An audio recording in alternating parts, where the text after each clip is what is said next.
Hey everybody, welcome back to Video Game Mess. So, Derek, I got a super fun and exciting episode for you guys today because I am reviewing Kotama and Academy Citadel. It is basically a 3D Metroidvania action platformer that has a lot of promise and definitely is something you might want to check out. And normally when companies I've never heard of email me and offer me review codes for games, 9 out of 10 times they aren't really things that I want to check out, or if I do check them out, I don't really find that they overall get to the quality that I would want to talk about on the channel. Because if you know me and you know how I like to do things, I don't make reviews that are negative. If I'm not into a game, I just don't talk about it. But Kotama and Academy Citadel actually surprised me. It is a really fun game. It has a lot of good ideas as to what it's actually trying to do. And honestly, the art style and some of the enemies here are absolutely charming.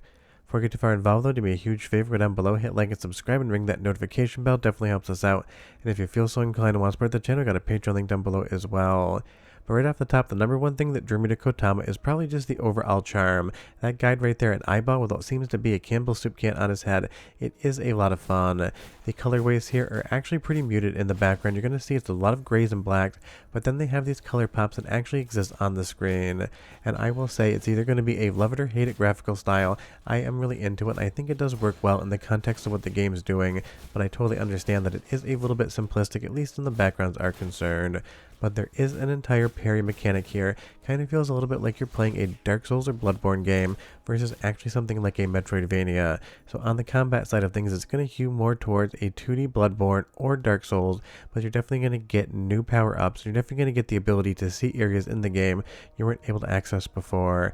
And I'm not sure what physics engine they're using for the character on the right, but those things are not moving in any way, shape, or form in a manner in which I would ever expect them to. And even I'm laughing just saying that line there. It kind of feels like this game must take place on the moon with moon physics versus actually being in the real world. It is a vibe, but it's one of those vibes that probably does sell copies of games. But outside of the hilarious, unrealistic physics here, everything else in Kotama is a fun time, and I do get so many different review codes for different Metroidvania games, and honestly, 9 out of 10 times, they just don't really click with me, but Kotama was that 1 out of 10 that definitely made me want to talk about it. I think it's a combination of the Dark Souls aesthetic as well as all of the charm here. Like, why is that shark eating trash behind that little barrier? Absolutely no idea. And why is this character here basically just like some 1950s Rosie robot? It is just a fun time. You'll discover more as you play the game, and I really do like the combat. It just kind of makes it feel like a Metroidvania, but a little bit different.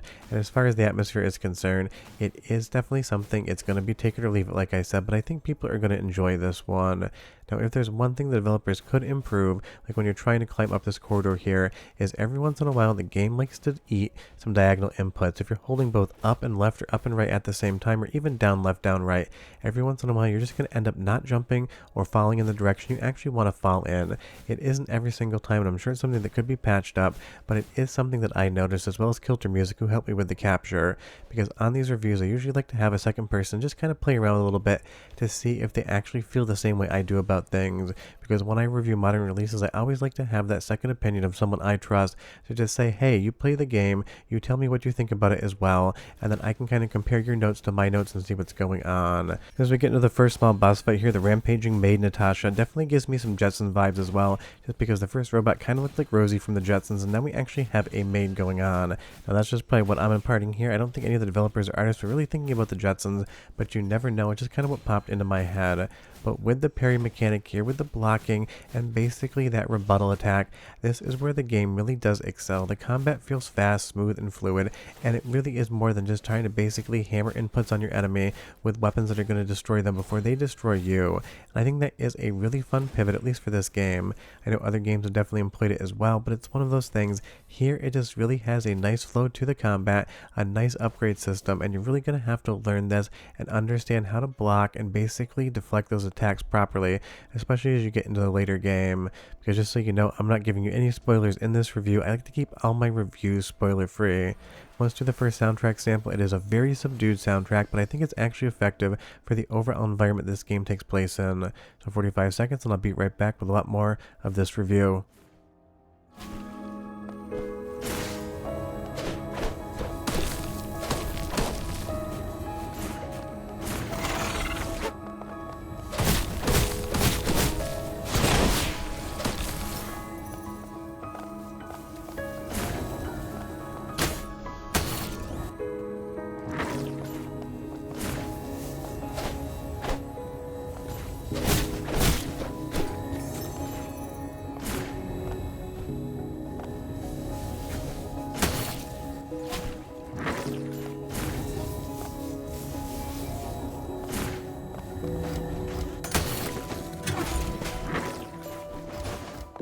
The soundtrack definitely has a bit of a melancholy feel to it, and it is subdued compared to what you're seeing on screen, but I think that really does work. It's kind of sucking you in to what the atmosphere is here without overdriving the music and basically making you feel like you're listening to a record while you're playing a game.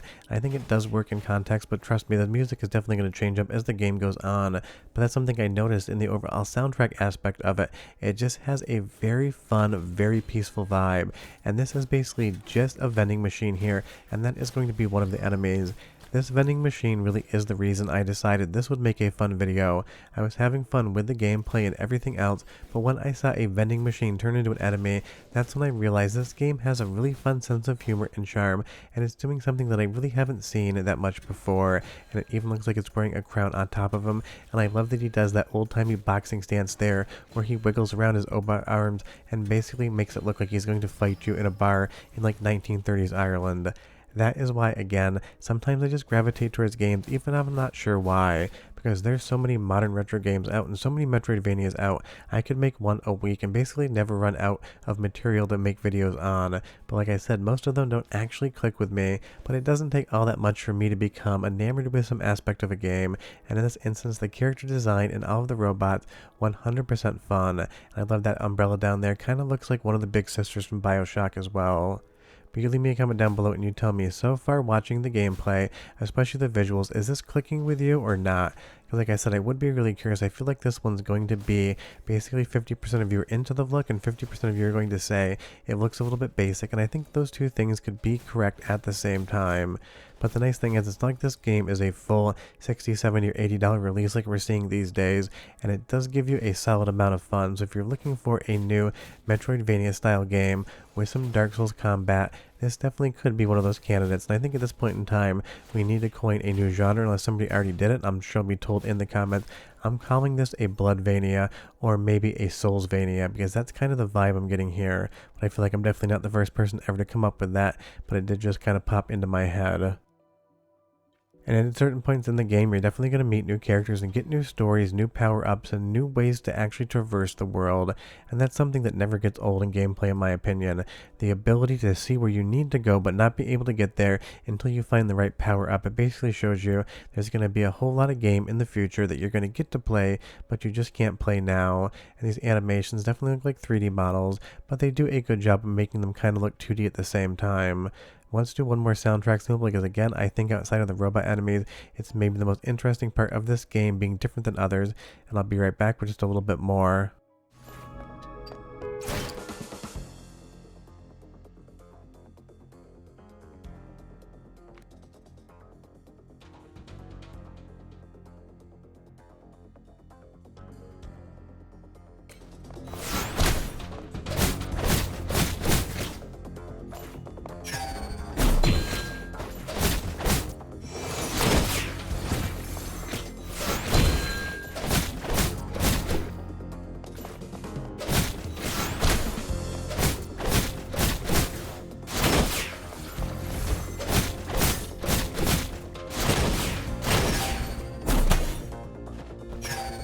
So now you'll see we're fighting Fishhead Cadre Sharknado. That's definitely a movie that isn't good, but is absolutely hilarious. And you're going to see there's some marlin in the background as well. There is definitely a big fish theme going on here. And you basically have a fish that looks like he has a hypodermic needle along with an umbrella in the same thing with a robot shark head. And again, that is just something that you don't get to say at every single video. And it really is, again, why I feel this game is really trying as hard as it can to differentiate itself from the herd. Because trust me, the Metroidvania herd is absolutely massive. In my opinion, we get way too many entries in it. And honestly, like I said earlier, not a lot of them hit for me the same way as some of the mainline games do from big developers. But I absolutely love when new people try to make Metroidvanias and they try to play around with the formula a little bit. And I appreciate that Kotama and Academy Citadel has its own vibe, has its own story to tell, and has its own viewpoint as to what the Metroidvania genre could be. Because this really is a 2D, 3D hack and slash game with a lot of different parries and different blocks that also has that Metroidvania exploration going on as well. So in the combat department, it's kind of hard to call it a Metroidvania because it doesn't really have that same feel, but in the level exploration, unlocking of different areas and getting new abilities definitely is a Metroidvania. And it has a lot of fun platforming as well as you get more of these power-ups, the double jumps and the dashes. You're going to realize that it kind of is an action platformer as well as as a Metroidvania, as well as a 2D kind of Soulsborne game, and those are definitely three things that are a lot of fun to combine in. So Kotama and Academy Citadel definitely is worth a look, and if you want to take a look at it, I left a link in the description below. And just so you know, like all reviews on the channel, I'm under no pre-existing conditions to say anything other than what I want to say about the game. Hope you enjoyed the video, and I'll see you guys next time. Bye bye.